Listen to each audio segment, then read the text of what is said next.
শীত আসছে মানেই মনটাও বেশ উড়ু উড়ু, তাই না? এদিকে সামনেই আসছে হলিডে সিজন, তাই এই মুহূর্তে কম বেশি সকলেরই একটা করে ঘুরতে যাওয়ার প্ল্যান রেডি। কি ভাবছেন, ছুটির অভাব? তাহলে আজ আপনাকে এমন একটা জায়গার হদিস দিই যেখানে আপনি ঘুরতে গিয়ে মন চাইলে থাকতেও পারেন, আবার দিনের দিন ঘুরে চলে আসতেও পারেন। ঝাড়খণ্ডের পূর্ব সিংভূম জেলার কোলে সুবর্ণরেখা নদীর তীরে লুকিয়ে আছে এই অপরূপা ভূমি ঘাটশিলা।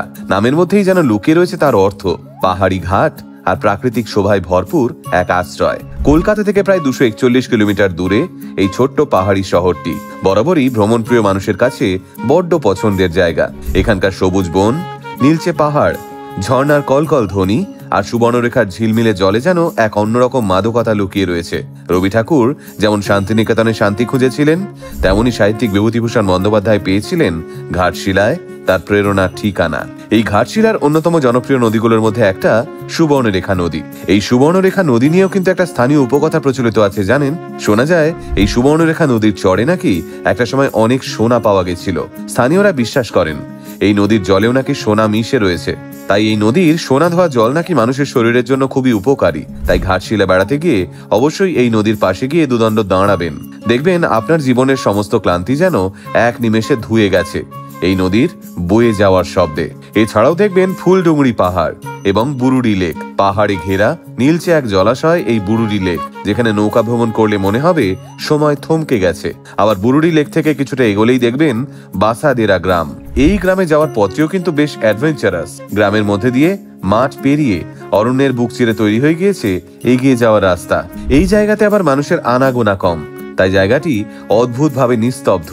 আর সেই নিস্তব্ধতা পেরিয়ে মনের শান্তি, প্রাণের আরাম খুঁজতে ঘুরে আসবেন বাসাদেরা গ্রাম থেকে। এই ঘাটশিলার অন্যতম জাগ্রত মন্দির রঙ্কিনী দেবীর মন্দির। পাথরের ওপর গড়া প্রাচীন এই মন্দিরে রয়েছে রহস্য, ভক্তি আর ইতিহাসের মিলন। কথিত আছে শিলদার আদিবাসীদের উপাস্য বাবা ভৈরবের স্ত্রী হলেন এই রঙ্কিনী দেবী। ঘাটশিলার রঙ্কিনী মায়ের মন্দিরে মা কালীর যে মূর্তিটি রয়েছে তার 8টি হাত। অষ্টভুজাই কালীর মন্দিরটি অনেকটা এলাকা জুড়ে রয়েছে। এছাড়াও এই মন্দির প্রাঙ্গণে রয়েছে হাঁড়ি কাঠ। শোনা যায় একটা সময় নাকি এখানে বলির প্রচলন ছিল, কিন্তু 1865 সালে ইংরেজরা এই নির্মম প্রথা আইন করে নিষিদ্ধ ঘোষণা করেন। তবে এখনো ওই হাঁড়ি কাঠের সামনে গিয়ে দাঁড়ালে শরীরে এক প্রকার শিহরণ জাগে। এছাড়াও যাবেন ধারাগিরি ও জল সাতু ঝর্ণা দেখতে। পাহাড়ের বুক চেড়ে নেমে আসা জলধারার শব্দ যেন এখানে প্রকৃতির গানের মতো।